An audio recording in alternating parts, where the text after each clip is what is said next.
Chapter 3, Part 1 of The Metamorphosis by Franz Kafka, translated by Ian Johnston. Gregor's serious wound, from which he suffered for over a month, since no one ventured to remove the apple, it remained in his flesh as a visible reminder, seemed by itself to have reminded the father that, in spite of his present unhappy and hateful appearance, Gregor was a member of the family, something one should not treat as an enemy, and that it was a requirement of family duty to suppress one's aversion and to endure. Nothing else, just endure. And if through his wound Gregor had now apparently lost for good his ability to move, and for the time being needed many, many minutes to crawl across his room, like an aged invalid, so far as creeping up high was concerned, that was unimaginable. Nevertheless, for this worsening of his condition, in his opinion, he did get completely satisfactory compensation, because every day, towards evening, the door to the living-room, which he was in the habit of keeping a sharp eye on even 1 or 2 hours beforehand, was opened, so that he, lying down in the darkness of his room, invisible from the living-room, could see the entire family at the illuminated table, and listen to their conversation, to a certain extent, with their common permission, a situation quite different from what had happened before. Of course, it was no longer the animated social interaction of former times, which Gregor, in small hotel rooms, had always thought about with a certain longing, when, tired out, he had had to throw himself into the damp bedclothes. For the most part, what went on now was very quiet.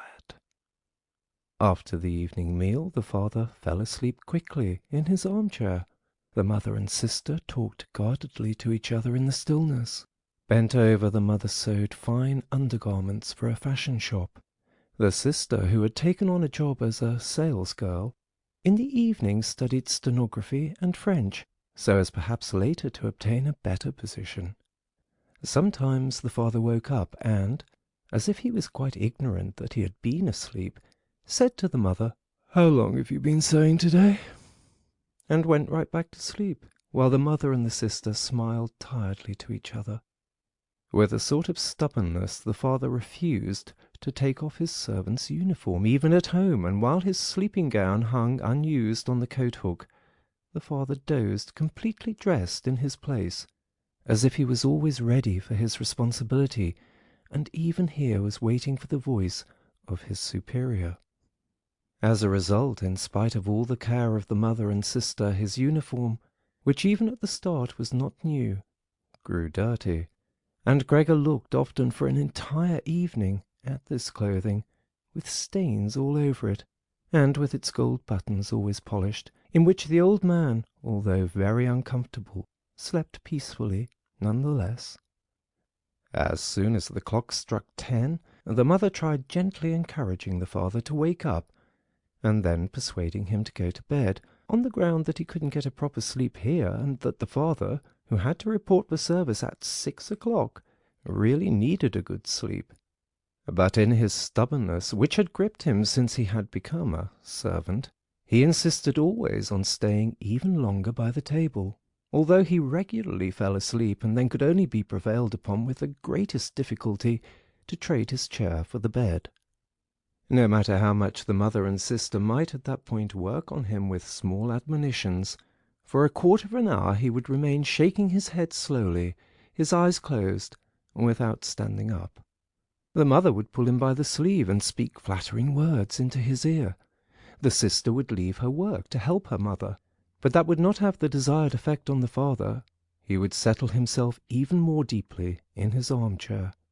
Only when the 2 women grabbed him under the armpits would he throw his eyes open, look back and forth at the mother and sister, and habitually say, "This is a life. This is the peace and quiet of my old age."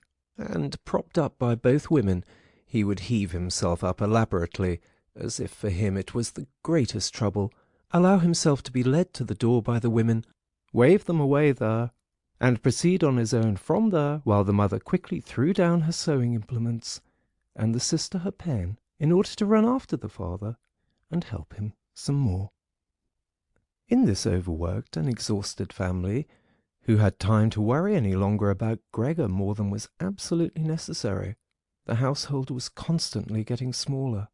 The servant girl was now let go. A huge, bony cleaning woman with white hair flying all over her head came in the morning and evening to do the heaviest work. The mother took care of everything else in addition to her considerable sewing work. It even happened that various pieces of family jewellery, which previously the mother and sister had been overjoyed to wear on social and festive occasions, were sold, as Gregor found out in the evening from the general discussion of the prices they had fetched. But the greatest complaint was always that they could not leave this apartment, which was too big for their present means, since it was impossible to imagine how Gregor might be moved. But Gregor fully realized that it was not just consideration for him which was preventing a move, for he could have been transported easily in a suitable box, with a few air-holes. The main thing holding the family back from a change in living quarters was far more their complete hopelessness, and the idea that they had been struck by a misfortune like no one else in their entire circle of relatives and acquaintances. What the world demands of poor people, they now carried out to an extreme degree. The father brought breakfast to the petty officials at the bank. The mother sacrificed herself for the undergarments of strangers. The sister behind her desk was at the beck and call of customers. But the family's energies did not extend any further, and the wound in his back began to pain Gregor all over again, when now mother and sister, after they had escorted the father to bed, came back, let their work lie, moved close together, and sat cheek to cheek, and when his mother would now say, pointing to Gregor's room, "Close the door, Greta," and when Gregor was again in the darkness, while close by, the women mingled their tears or, quite dry-eyed, stared at the table.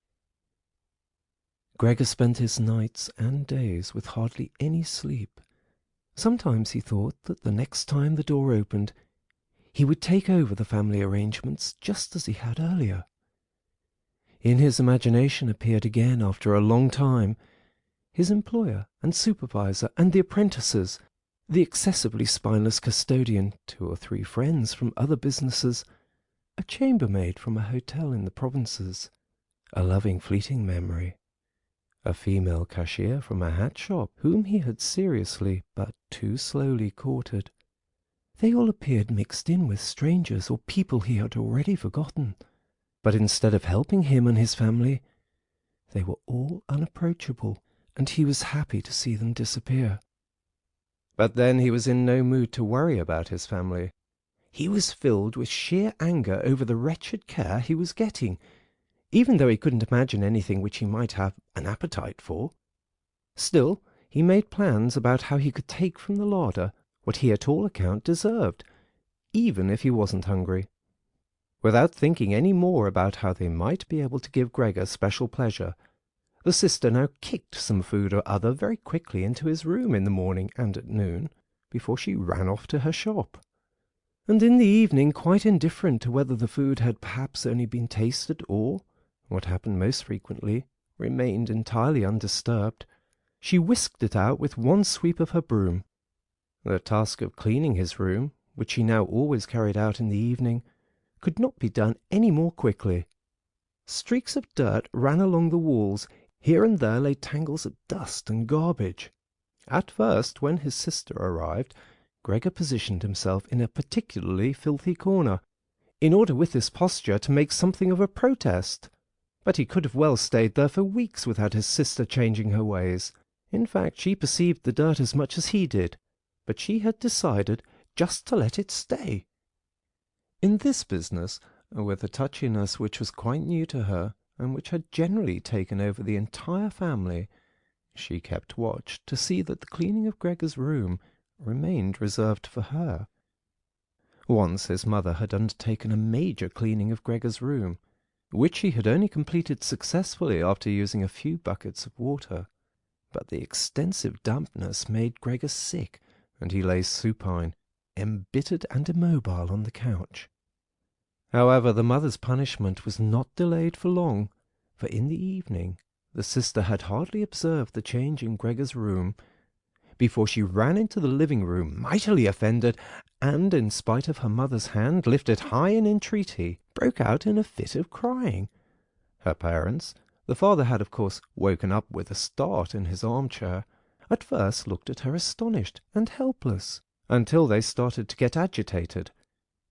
Turning to his right, the father heaped reproaches on the mother that she was not to take over the cleaning of Gregor's room from the sister, and, turning to his left, he shouted at the sister that she would no longer be allowed to clean Gregor's room ever again, while the mother tried to pull the father, beside himself in his excitement, into the bedroom. The sister, shaken by her crying fit, pounded on the table with her tiny fists, and Gregor hissed at all this, angry that no one thought about shutting the door and sparing him the sight of this commotion. But even when the sister, exhausted from her daily work, had grown tired of caring for Gregor as she had before, even then the mother did not have to come at all on her behalf, and Gregor did not have to be neglected, for now the cleaning woman was there. This old woman, who in her long life must have managed to survive the worst with the help of her bony frame, had no real horror of Gregor. Without being in the least curious, she had once, by chance, opened Gregor's door. At the sight of Gregor, who, totally surprised, began to scamper here and there, although no one was chasing him, she remained standing with her hands folded across her stomach, staring at him. Since then she did not fail to open the door furtively, a little every morning and evening, to look in on Gregor. At first she called him to her, with words which she presumably thought were friendly, like, "Come here for a bit, old dung-beetle," or "Hey, look at the old dung-beetle." Addressed in such a manner, Gregor answered nothing, but remained motionless in his place, as if the door had not been opened at all.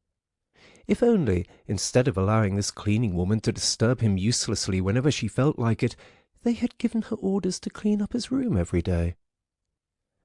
One day, in the early morning, a hard downpour, perhaps already a sign of the coming spring, struck the window-panes, when the cleaning woman started up once again with her usual conversation. Gregor was so bitter that he turned towards her, as if for an attack, although slowly and weakly. But instead of being afraid of him, the cleaning woman merely lifted up a chair standing close by the door, and as she stood there with her mouth wide open, her intention was clear.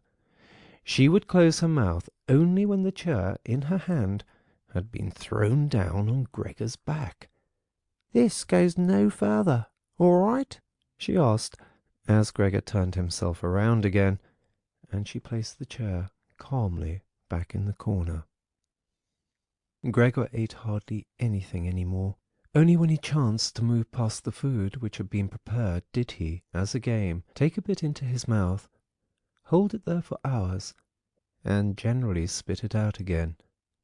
At first he thought it might be his sadness over the condition of his room which kept him from eating, but he very soon became reconciled to the alterations in his room. People had grown accustomed to put into storage in his room things which they couldn't put anywhere else, and at this point there were many such things, now that they had rented one room of the apartment to 3 lodgers.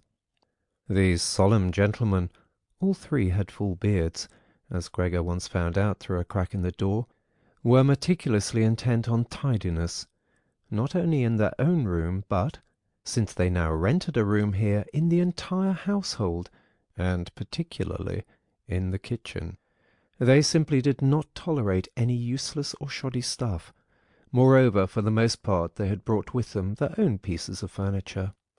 Thus, many items had become superfluous, and these were not really things one could sell or things people wanted to throw out. All these items ended up in Gregor's room, even the box of ashes and the garbage pail from the kitchen. The cleaning woman, always in a hurry, simply flung anything that was momentarily useless into Gregor's room. Fortunately, Gregor generally saw only the relevant object and the hand which held it. The cleaning woman, perhaps, was intending, when time and opportunity allowed, to take the stuff out again, or to throw everything out all at once. But in fact the things remained lying there, wherever they had ended up, at the first throw, unless Gregor squirmed his way through the accumulation of junk and moved it. At first he was forced to do this, because otherwise there was no room for him to creep around, but later he did it with a growing pleasure, although after such movements, tired to death and feeling wretched, he didn't budge for hours. Because the lodgers sometimes also took their evening meal at home in the common living-room, the door to the living-room stayed shut on many evenings. But Gregor had no trouble at all going without the open door. Already on many evenings when it was open, he had not availed himself of it, but, without the family noticing, was stretched out in the darkest corner of his room. However, once the cleaning woman had left the door to the living-room slightly ajar, and it remained open even when the lodgers came in the evening, and the lights were put on. They sat down at the head of the table, where in earlier days the mother, the father, and Gregor had eaten, unfolded their serviettes, and picked up their knives and forks. The mother immediately appeared in the door with a dish of meat, and right behind her the sister with a dish piled high with potatoes. The food gave off a lot of steam. The gentlemen lodgers bent over the plate set before them, as if they wanted to check it before eating, and in fact the one who sat in the middle, for the other two he seemed to serve as the authority, cut off a piece of meat still on the plate, obviously to establish whether it was sufficiently tender, and whether or not something should be shipped back to the kitchen. He was satisfied, and mother and sister, who looked on in suspense, began to breathe easily and to smile. The family itself ate in the kitchen. In spite of that, before the father went into the kitchen, he came into the room and, with a single bow, cap in hand, made a tour of the table. The lodgers rose up collectively and murmured something in their beards. Then, when they were alone, they ate almost in complete silence. It seemed odd to Gregor that, out of all the many different sorts of sounds of eating, what was always audible was their chewing teeth, as if by that Gregor should be shown that people needed their teeth to eat, and that nothing could be done even with the most handsome toothless jawbone. "I really do have an appetite," Gregor said to himself sorrowfully, "but not for these things. How these lodgers stuff themselves! And I am dying." On this very evening, the violin sounded from the kitchen. Gregor didn't remember hearing it at all through this period. The lodgers had already ended their night meal. The middle one had pulled out a newspaper and had given each of the other two a page, and they were now leaning back, reading and smoking. When the violin started playing, they became attentive, got up, and went on tiptoe to the hall door, at which they remained standing, pressed up against one another. They must have been audible from the kitchen, because the father called out, "Perhaps the gentlemen don't like the playing. It can be stopped at once." "On the contrary," stated the lodger in the middle, "might the young woman not come into us and play in the room here, where it is really much more comfortable and cheerful?" "Oh, thank you," cried out the father, as if he were the one playing the violin. The men stepped back into the room and waited. Soon the father came with the music-stand, the mother with the sheet music, and the sister with the violin. The sister calmly prepared everything for the recital. The parents, who had never previously rented a room and therefore exaggerated their politeness to the lodgers, dared not sit on their own chairs. The father leaned against the door, his right hand stuck between two buttons of his buttoned-up uniform. The mother, however, accepted a chair offered by one lodger. Since she let the chair sit where the gentleman had chanced to put it, she sat to one side in a corner. The sister began to play. The father and mother, one on each side, followed attentively the movements of her hands. Attracted by the playing, Gregor had ventured to advance a little further forward, and his head was already in the living-room. He scarcely wondered about the fact that recently he had had so little consideration for the others. Earlier this consideration had been something he was proud of, and for that very reason he would have had, at this moment, more reason to hide away, because as a result of the dust which lay all over his room and flew around with the slightest movement, he was totally covered in dirt. On his back and his sides he carted around with him dust, threads, hair, and remnants of food. His indifference to everything was much too great for him to lie on his back and scour himself on the carpet, as he had often done earlier during the day. In spite of his condition, he had no timidity about inching forward a bit on the spotless floor of the living-room. In any case, no one paid him any attention. The family was all caught up in the violin-playing. The lodgers, by contrast, who for the moment had placed themselves, hands in their trouser pockets, behind the music-stand, much too close to the sister, so that they could all see the sheet music, something that must certainly bother the sister, soon drew back to the window, conversing in low voices with bowed heads, where they remained, worriedly observed by his father. It now seemed really clear that, having assumed that they were to hear a beautiful or entertaining violin recital, they were disappointed, and were allowing their peace and quiet to be disturbed only out of politeness. The way in which they all blew smoke from their cigars out of their noses and mouths, in particular, led one to conclude that they were very irritated. And yet his sister was playing so beautifully.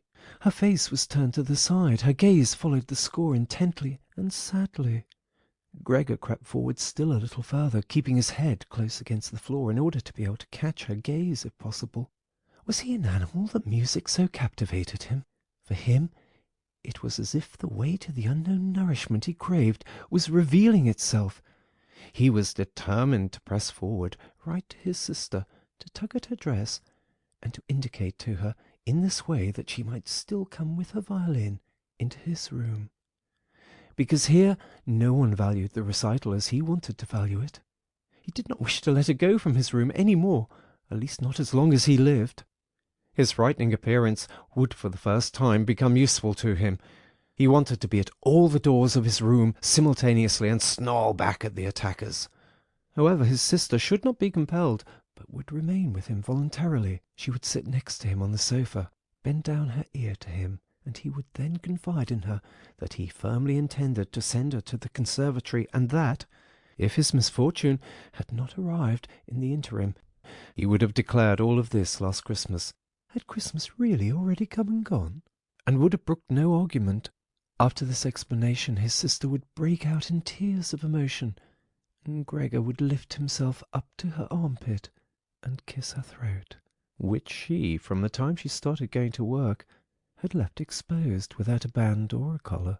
"Mr. Samsa," called out the middle lodger to the father, and, without uttering a further word, pointed his index finger at Gregor as he was moving slowly forward.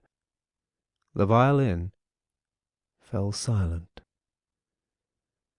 The middle lodger smiled, first shaking his head once at his friends, and then looked down at Gregor once more.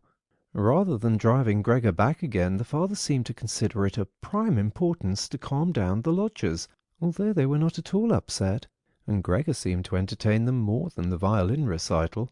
The father hurried over to them, and, with outstretched arms, tried to push them into their own room, and simultaneously to block their view of Gregor with his own body.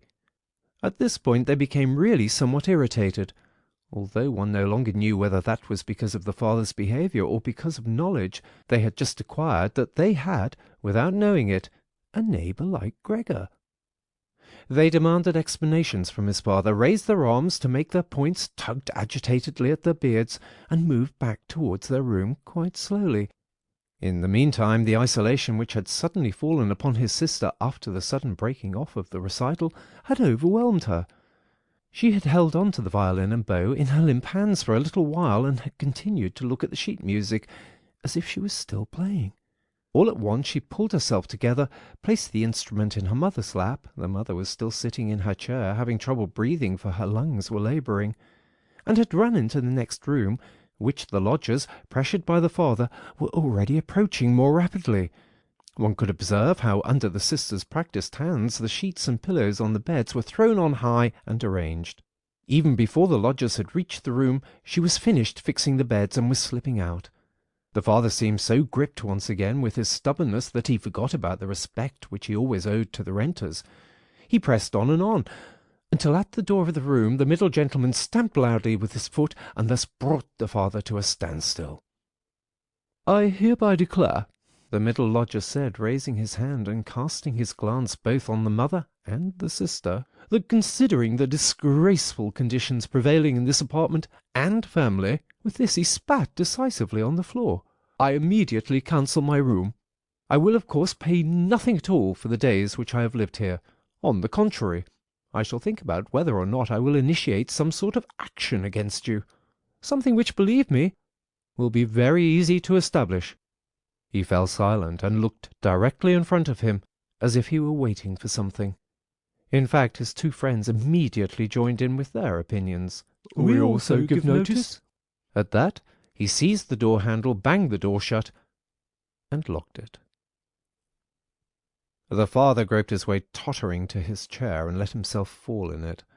It looked as if he was stretching out for his usual evening snooze, but the heavy nodding of his head, which looked as if it was without support, showed that he was not sleeping at all. Gregor had lain motionless the entire time in the spot where the lodgers had caught him. Disappointment with the collapse of his plan, and perhaps also weakness brought on by his severe hunger, made it impossible for him to move. He was certainly afraid that a general disaster would break over him at any moment, and he waited. He was not even startled when the violin fell from his mother's lap, out from under her trembling fingers, and gave off a reverberating tone. "My dear parents," said the sister, banging her hand on the table by way of an introduction, "things cannot go on any longer in this way. Maybe if you don't understand that, well, I do. I will not utter my brother's name in front of this monster, and thus I say only that we must try to get rid of it.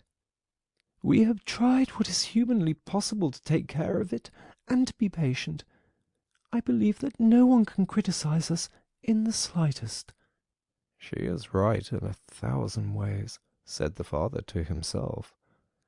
The mother, who was still incapable of breathing properly, began to cough numbly with her hand held over her mouth, and a manic expression in her eyes. The sister hurried over to her mother and held her forehead. The sister's words seemed to have led the father to certain reflections. He sat upright, played with his uniform hat among the plates which still lay on the table from the lodger's evening meal, and looked, now and then, at the motionless Gregor. End of Chapter 3, Part 1.